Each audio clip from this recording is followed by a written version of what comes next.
Bon, c'est marrant, c'est la première fois donc que je fais une réunion uniquement par Zoom comme ça. Et en quelque sorte, nous sommes bien obligés de fonctionner comme ça en ce moment. C'est une période intéressante. On est tous avec un corps confiné quelque part, localisé. Alors il y a des gens au Canada, en Suisse, en Belgique, je crois même en Afrique, au Brésil. Paul. Une période donc intéressante, auspicieuse, puisqu'on nous dit de rester chez soi et que tout d'un coup, tous nos modes de fonctionnement, nos habitudes sont complètement chamboulés. Je crois que c'est la première fois dans l'histoire de l'humanité qu'on peut vivre cet isolement. En même temps, en étant paradoxalement connecté. Alors, je me suis dit que j'allais en profiter pour donner quelques rencontres comme ça, de façon plus peut-être tous les 2 ou 3 jours. Donc, vous recevrez les infos, et puis si vous avez envie de partager, vous serez les bienvenus. Je vais garder le même numéro de réunion pour l'instant. Alors, bienvenue à tous, à toutes en satsang. Donc on est là aujourd'hui pour partager la reconnaissance de qui nous sommes. De qui nous sommes vraiment, vraiment. Et on peut se demander pourquoi il faut un chemin, ou en tout cas faire un satsang. Est-ce que on ne se connaît pas déjà?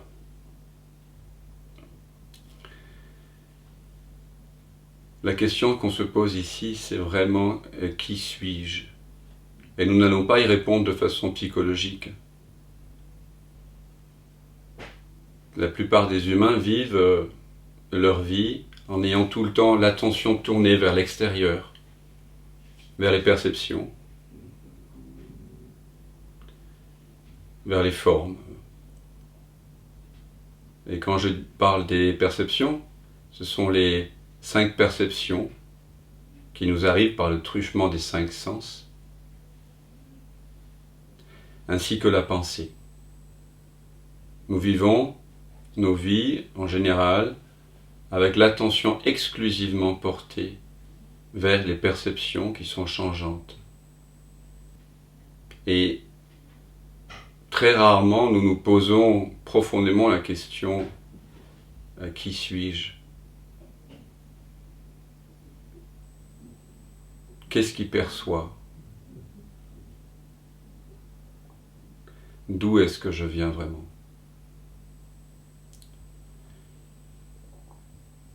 Alors il semble assez évident que nous ne pouvons pas être quelque chose de transitoire, de perceptible.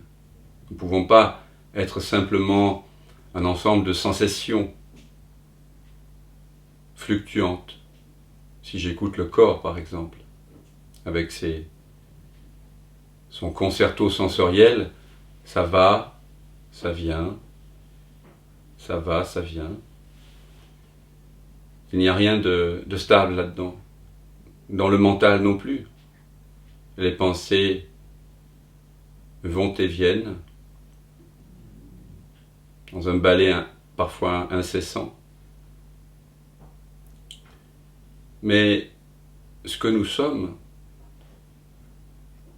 quand on y prête attention, quand on retourne l'attention vers ce qui est présent et conscient de tout ce qui va et vient, ce que nous sommes réellement ne semble pas venir et aller avec les sensations, venir et aller avec les images mentales. on peut donc très vite avoir le pressentiment que ce que l'on est profondément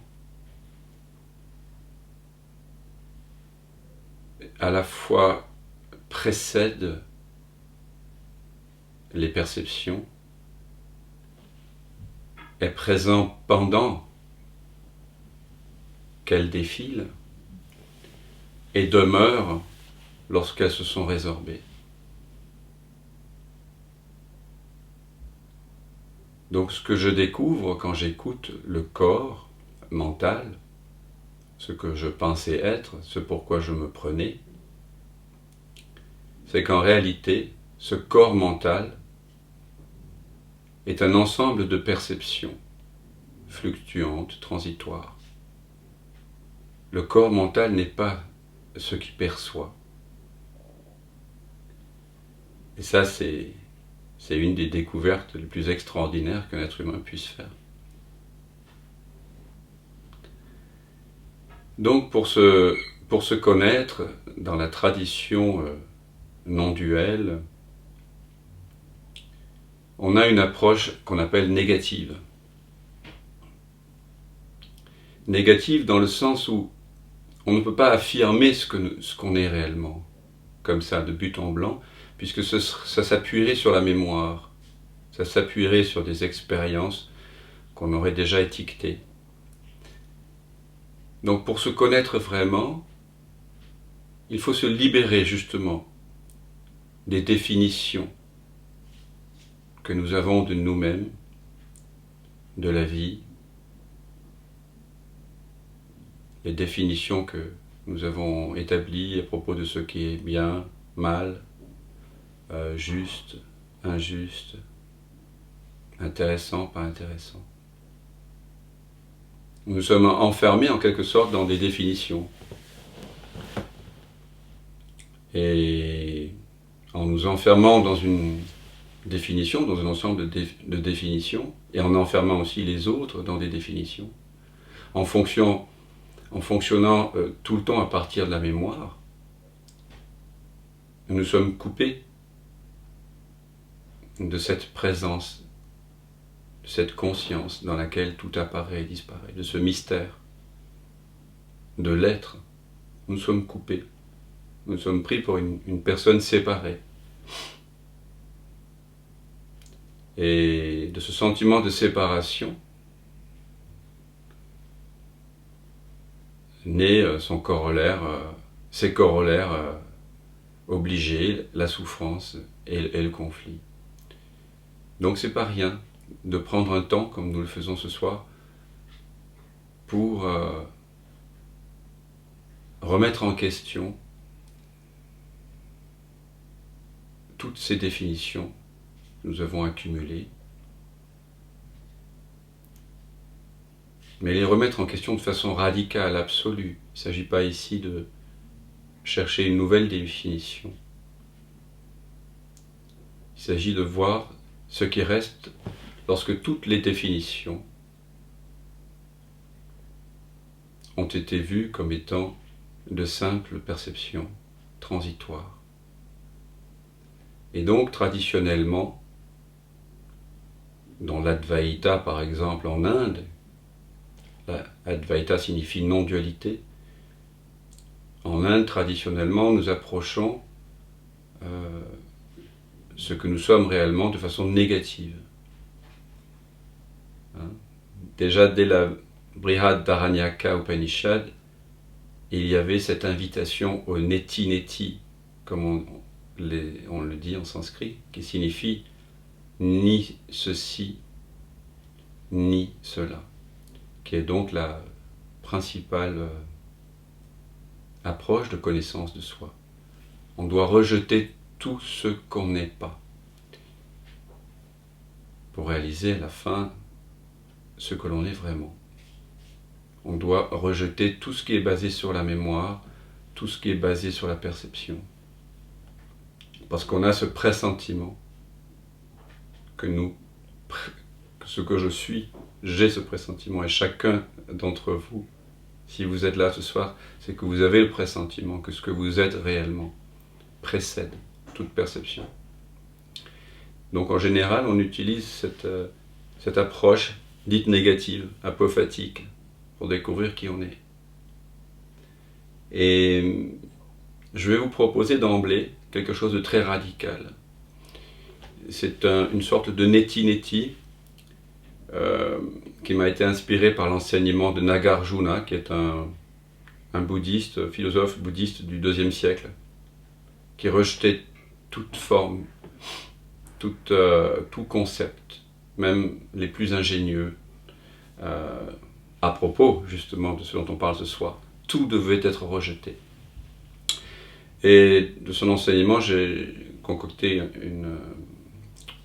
une petite méditation où je vais vous poser 3 questions et puis vous répondrez par vous-même.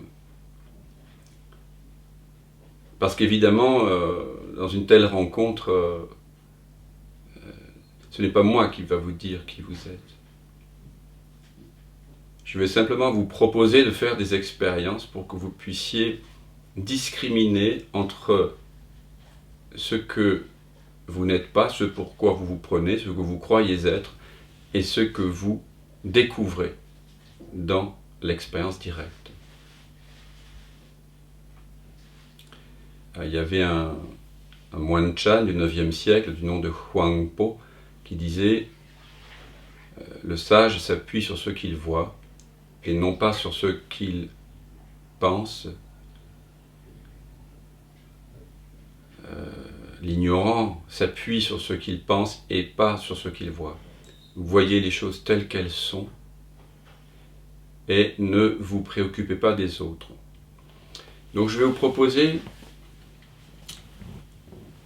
un petit scan, voilà, de croyances avec 3 propositions. Et vous verrez par vous-même par où vous aurez envie d'aller. Quelle sera votre réponse? Et je ferai précéder chaque invitation à contempler un concept ou une expérience par la phrase, et c'est celle-là qui est importante, sans faire référence à la mémoire ni aux associations mentales. Alors, sans faire référence à la mémoire ni aux associations mentales, êtes-vous un homme, une femme ou ni l'un ni l'autre?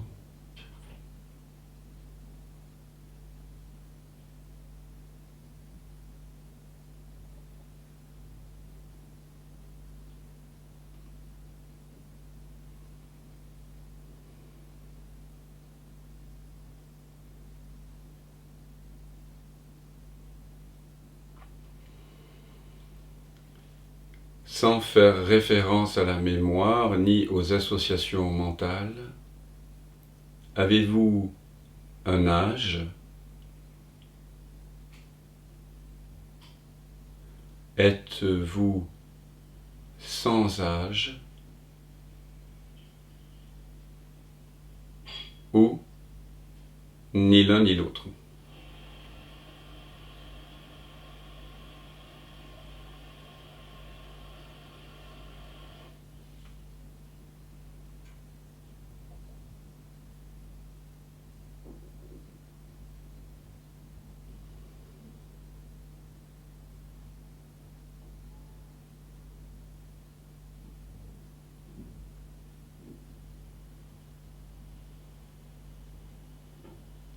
Sans faire référence à la mémoire ni aux associations mentales,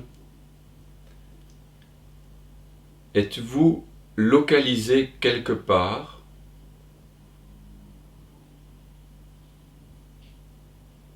ou êtes-vous sans localisation, à la fois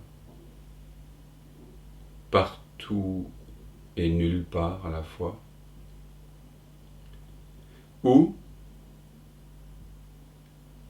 bien sûr, entre parenthèses, sans faire référence à la mémoire, ni l'un ni l'autre.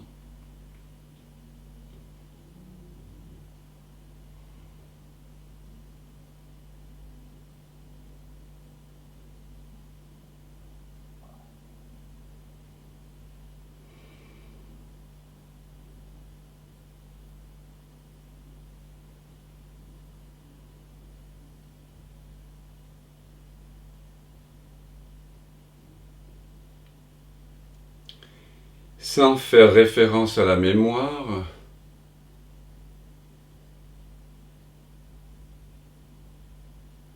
êtes-vous confiné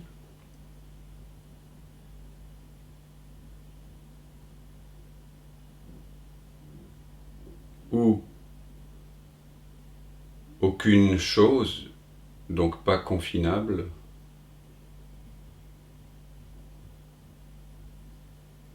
ou ni l'un ni l'autre.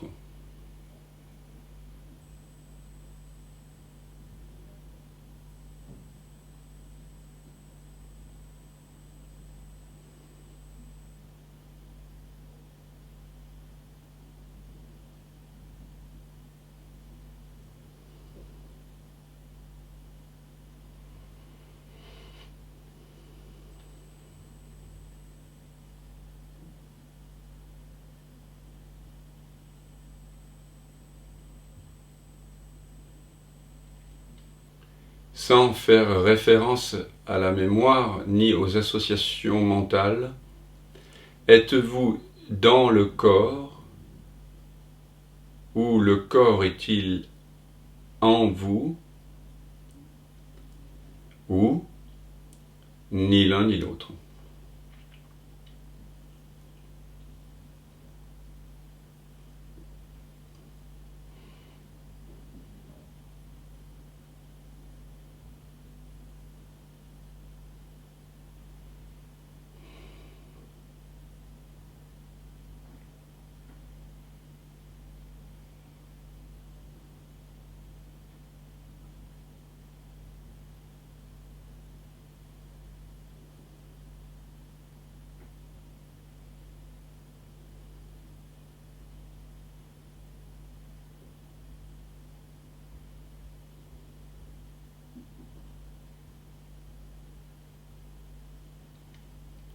Sans faire référence à la mémoire ni aux associations mentales,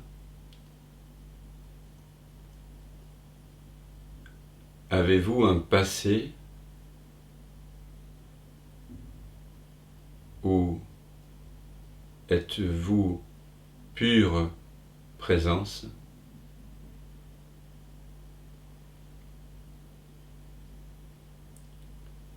Ou ni l'un ni l'autre.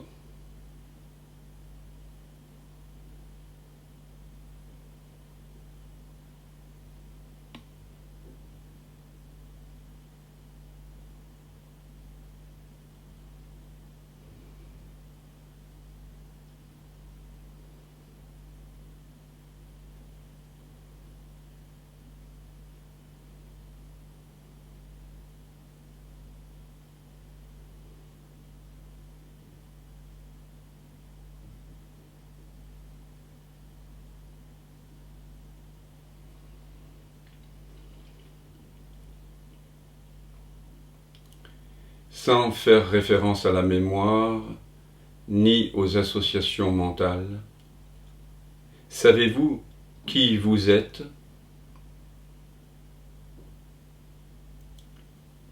Ne le savez-vous pas ? Ou ni l'un ni l'autre.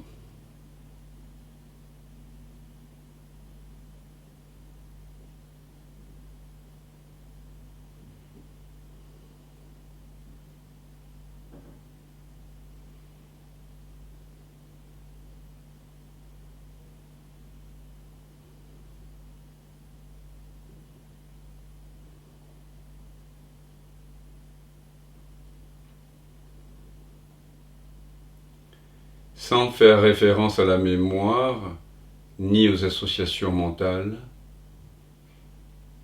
Y a-t-il quelque chose à changer?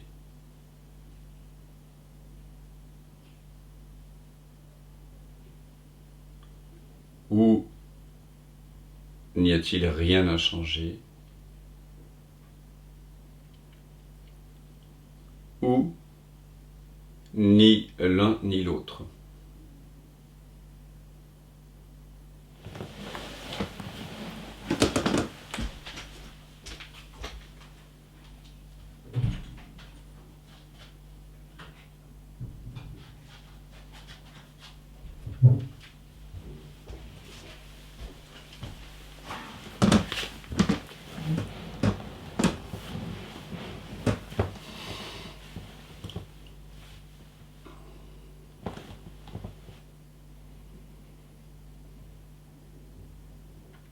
Sans faire référence à la mémoire ni aux associations mentales, êtes-vous complet, complète, ou incomplet, incomplète, ou ni l'un ni l'autre?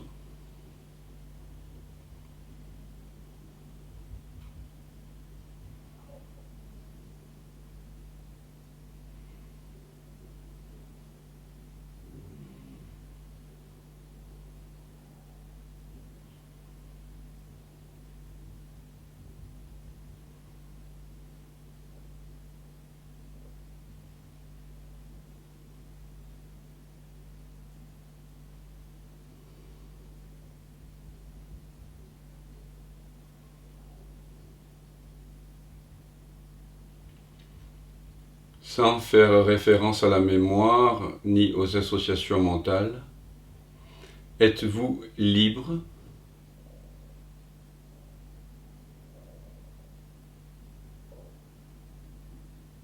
ou n'avez-vous pas de liberté?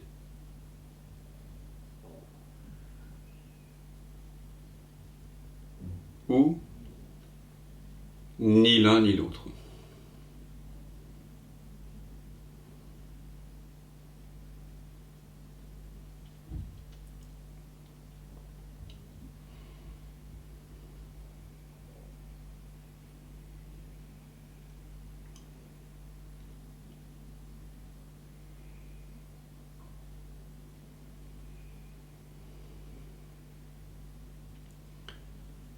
Sans faire référence à la mémoire ni aux associations mentales,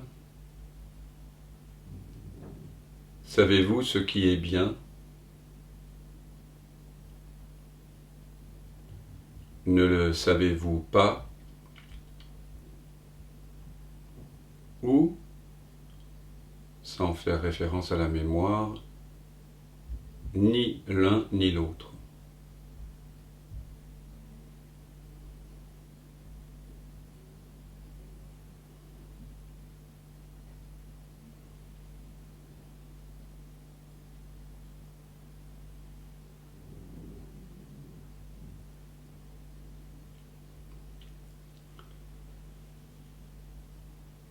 Sans faire référence à la mémoire ni aux associations mentales,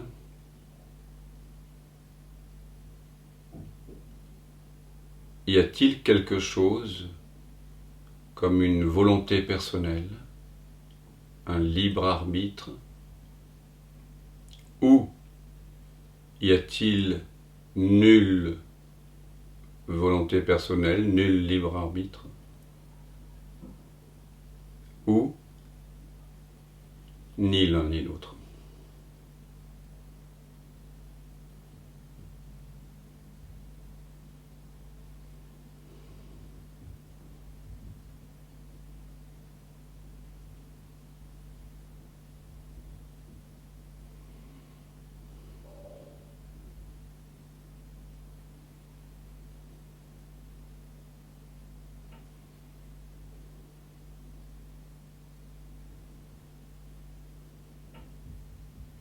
Si vous ne faites pas référence à la mémoire ni aux associations mentales,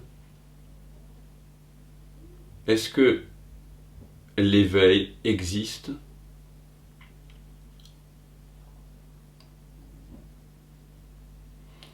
Est-ce qu'il n'existe pas? Il n'y a rien de...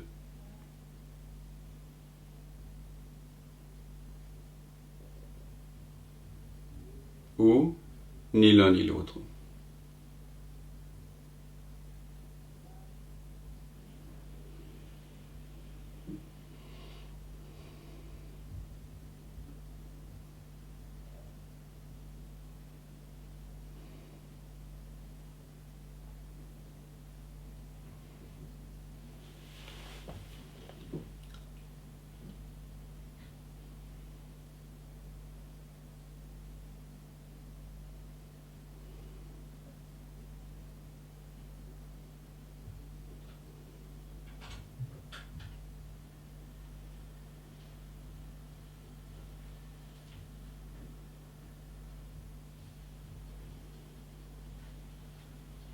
Sans faire référence à la mémoire ni aux associations mentales, la vie a-t-elle un sens?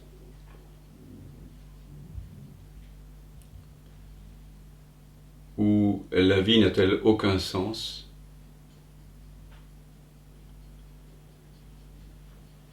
Ou ni l'un ni l'autre?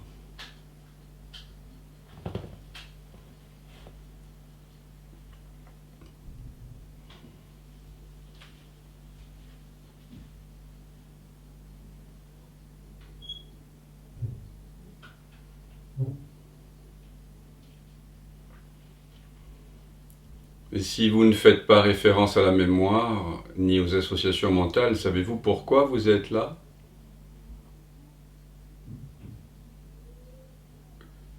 Ou ne le savez-vous pas? Ou ni l'un ni l'autre?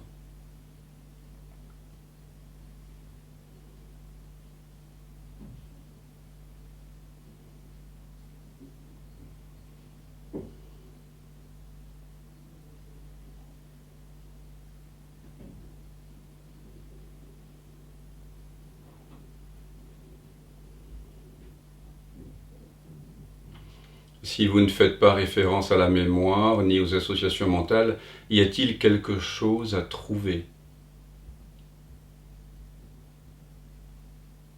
Ou rien à trouver? Ou ni l'un ni l'autre?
Ceux d'entre vous qui ont,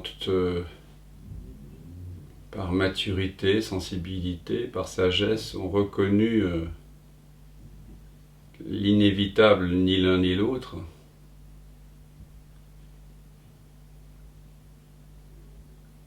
vous sentez maintenant, vous vivez un espace qui est sans limite.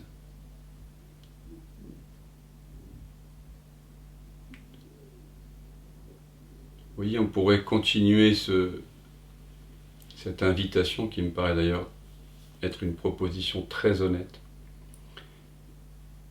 On pourrait continuer à opposer des paires de dualité.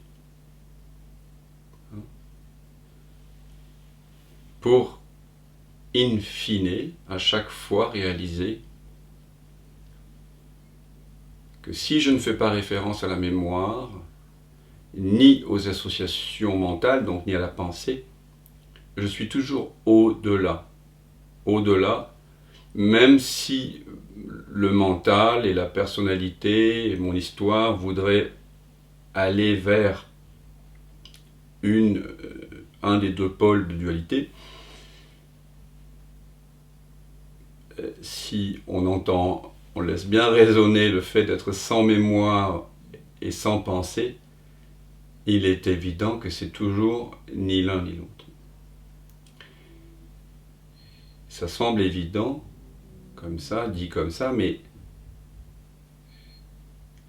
la plupart du temps, nous sommes en conflit entre l'un et l'autre, justement. Donc la non-dualité propose non pas d'éliminer la dualité, mais de voir qu'elle la couronne, hein, de réaliser que ce que vous êtes réellement ne peut jamais être enfermé dans un concept, dans une pensée, dans quoi que ce soit. Même si ce concept est extrêmement utile, sur un certain plan précis, génial, poétique, tout ce qu'on veut. Donc ça ouvre un grand espace, vous voyez, un grand espace de non-savoir.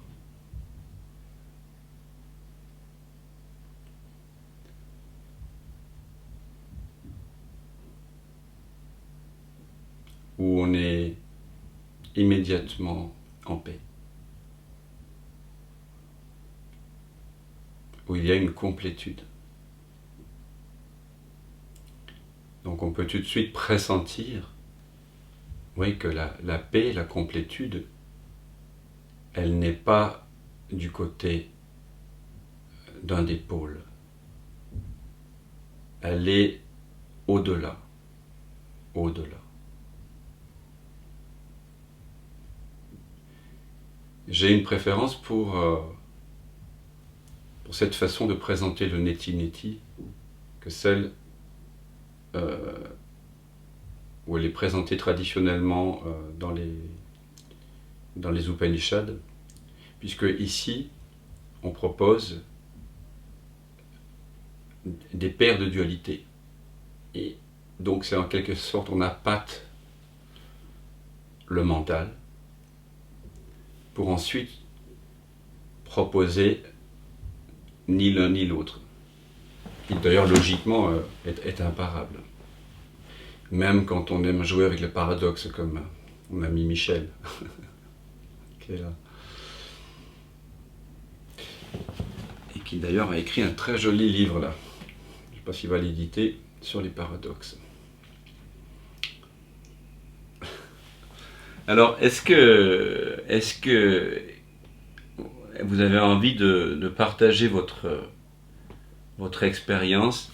Est-ce que cela vous paraît être une proposition honnête, ce qu'on vient de cette méditation, disons, investigative, on va appeler ça, hein, c'est pas une méditation, je vous invite à vous poser des questions profondes et vous répondez par vous-même. Est-ce que cela vous semble vous rapprocher, hein, de vous-même, révéler votre vraie nature de paix et de plénitude? Ou est-ce que certains ont eu des difficultés avec cette pratique? Est-ce qu'il y en a qui ont opté pour une solution ou l'autre? Voilà, parce que on croit savoir en fait tout le temps, hein, nous fonctionnons. Moi j'ai dit que l'espèce humaine est une espèce fabulatrice. Hein, on est des faiseurs d'histoire. On aime ça. Et on fonctionne comme ça tout le temps, même à l'insu de notre volonté. C'est automatique. Le mental produit des histoires. Vous savez qu'on a fait des études expérimentales en neurologie, neurosciences. Lorsqu'on stimule une certaine partie du cerveau, le sujet se met à rire, alors on stimule, alors on lui demande mais pourquoi est-ce que vous riez? Et la personne va tisser une histoire. Ben, c'est parce que ce matin, j'ai vu un chien un peu étrange. Tu vois, bon. Alors on restimule, il se met à rire. Mais pourquoi est-ce que vous riez? Et il raconte une autre histoire, et ainsi de suite. Donc en fait, dès qu'il y a perception, dès qu'il y a expérience, le mental est programmé pour enfermer cette expérience dans une histoire, pour se rassurer, voilà, pour créer un univers stable. Voilà.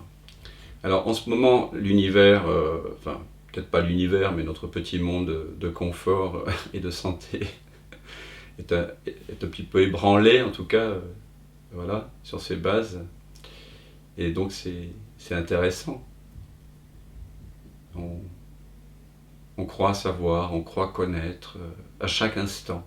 À chaque instant, on enferme la vie en définition pour se rassurer. Bien sûr, hein, ça donne un faux sentiment de sécurisation affective, mais en réalité, c'est source d'anxiété. Parce qu'au fond, chacun d'entre nous, nous savons que nous ne savons pas. Je ne sais pas si certains d'entre vous ont lu Platon, donc les dialogues de Socrate. Et donc, dans la maïeutique, hein, c'était sa façon à lui d'accoucher les esprits. Hein. Il amenait les gens à réaliser qu'en réalité, ils ne savaient pas. Et il disait, moi je suis le plus sage des hommes parce que je sais que je ne sais pas. Donc la sagesse est également la paix et la plénitude. Elle est chaque fois du côté de ni l'un ni l'autre. Vraiment. Dès que vous savez, dès que vous croyez savoir, que vous prétendez savoir, si vous êtes vigilant, si vous êtes attentif, vous allez sentir que dans le corps, il y a une tension qui a lieu quelque part. Le souffle est légèrement contracté. Alors, ce n'est pas forcément des sensations très évidentes, mais à chaque fois que vous affirmerez quelque chose, dans quel que soit le domaine, il y a une micro-tension dans le corps qui s'ensuit. Donc on peut être attentif à tous ces moments où on enferme la vie dans des définitions. Parce que cet enfermement de la vie dans des définitions, c'est ça l'enfer. L'enfer, c'est ça. L'enfer, c'est s'enfermer vraiment dans une définition et aussi enfermer les autres dans des définitions, bien sûr, et le monde. Voilà. C'est pour ça que, pour ceux qui sont curieux, ils peuvent aller regarder sur ma chaîne YouTube. Il y a un certain nombre de gens, je les remercie, qui ont accepté de se mettre en totale vulnérabilité face à la caméra pour jouer un jeu de révélation que j'aime beaucoup, que j'ai intitulé « Du sentiment de manque à la plénitude ». Et dans ce jeu, donc, nous nous amusons à nous mettre totalement en jeu. C'est un jeu, on pourrait dire, d'auto-révélation. À partir du moment où vous acceptez d'y jouer avec le seul ingrédient véritable et essentiel qui est l'honnêteté, eh bien, vous allez révéler la plénitude que vous êtes. Et je propose donc de faire émerger un sentiment de discordance, de dissonance dans la vie de la personne qui est accompagnée, en lui posant par exemple la question « Tout irait très bien si seulement ». Donc évidemment, s'il y a une réponse, et bien sûr que là il s'agit d'être honnête, s'il y a une réponse à la question « Tout irait très bien si seulement », cela signifie que ici et maintenant, tout n'est pas parfait. Il y a quelque chose de mieux ou de plus à acquérir, à accomplir plus tard que maintenant, ailleurs qu'ici. Et donc, cela peut être, par exemple, tout irait très bien si j'avais plus d'argent, ou plus de reconnaissance de la part de mes parents, ou un meilleur travail, ou si je n'avais pas ce conflit avec telle personne, ou, etc. Et après, je pose simplement la question pourquoi. Vous savez, la question pourquoi, c'est une question très superficielle. Si on la pose juste une fois et qu'on attend une réponse comme ça à la question. Mais là, on la pose de façon radicale et continue. C'est-à-dire qu'à chaque réponse, je vais continuer à poser la question pourquoi. Parce que, en fait, tous vos savoirs sont basés, tout ce que vous prétendez savoir, sont basés sur l'idée que ces savoirs sont soutenus par d'autres savoirs. Et donc on fait une sorte de, comment dire, de jeu à rebours, hein, à rebours de toute l'arborescence des croyances. Et c'est très étonnant de voir à quel point, si vous regardez ces vidéos, à quel point les gens continuent à répondre. Par exemple, problème d'argent, pourquoi? Parce que j'ai pas fait de bonnes études, pourquoi? Parce que mes parents n'en ont pas fait, pourquoi? Parce que mes grands-parents, etc. Et ça continue, ça continue, ça continue. Et souvent, il faut en arriver jusqu'au Big Bang, vous savez, ces fameux axiomes qui semblent être voilà, des choses convenues, ou jusqu'à Dieu, hein, jusqu'à Adam et Ève, pour qu'à un moment donné, le mental lâche. En tout cas, quand le mental lâche, c'est un moment où il dit « je ne sais pas ». Alors bien sûr, au cours de ce jeu, il peut y avoir des moments où le mental formule « je ne sais pas » pour des raisons stratégiques. Il dit ne pas savoir, mais en catimini, il cherche, continue à chercher, parce qu'il prétend toujours avoir la réponse. Le mental, en fait, prétend avoir la réponse pour tout, pour tout. Et quand on continue le pourquoi, jusqu'au bout, et qu'on arrive à un authentique je ne sais pas, et là on le voit parce que ça se voit dans le visage de la personne, il y a une détente, et puis il y a une lumière magnifique qui irradie le regard de la personne. C'est la lumière impersonnelle, on pourrait dire, ou la lumière divine, chacun peut mettre le mot qu'il veut, simplement la beauté d'un être qui reconnaît son impuissance en tant que personne, et tout d'un coup, ça donne à quelque chose de plus vaste. Donc, dans ce je ne sais pas, dans ce non-savoir, souvent, d'ailleurs, quand on en arrive là, c'est accompagné d'une émotion qui était retenue, hein, parce qu'on maintient de la prétention à savoir, en fait, pour se protéger, pour protéger la personne, pour protéger une image de soi. Donc souvent, quand on lâche, quand le mental, finalement, comment dire, oui, rend les armes, il y a souvent une émotion qui vient avec, mais en tout cas, ce qui se passe, c'est que se révèle la paix et la plénitude que l'on prétendait, quelques minutes auparavant, pouvoir trouver au travers de la réponse fournie à la question « tout irait très bien si seulement j'avais plus d'argent, plus de drogue, plus de ceci, plus de cela ». Et, vous voyez ? Donc ici, ce qu'on fait, c'est on rebrousse chemin, on va à rebours des croyances, pour revenir dans ce ni l'un ni l'autre. Voilà.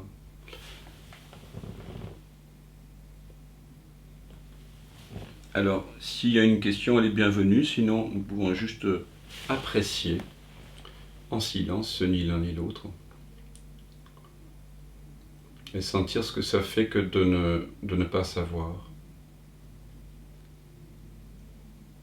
Cela me rappelle une invitation que je trouve très belle, dont parlait Maître Eckhart, qui est un théologien mystique de la voie rhénane du XIIIe, XIVe siècle, mort en 1328. Il disait dans son magnifique texte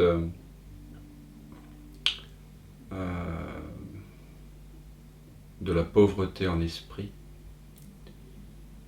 sois dans le même état de volonté que celui dans lequel tu étais avant de naître. Alors, je réitère, moi, voilà, on réitère ensemble cette invitation 7 siècles plus tard, parce que c'est une invitation vraiment qui comme on pourra le découvrir si on est curieux, traverse toutes les cultures et tous les temps. Il y a cette invitation dans le temps et dans l'espace à découvrir en nous un espace qui n'appartient pas au temps et à l'espace. Cette invitation atemporelle et être dans le même état de volonté que celui dans lequel j'étais avant de naître m'y plonge instantanément.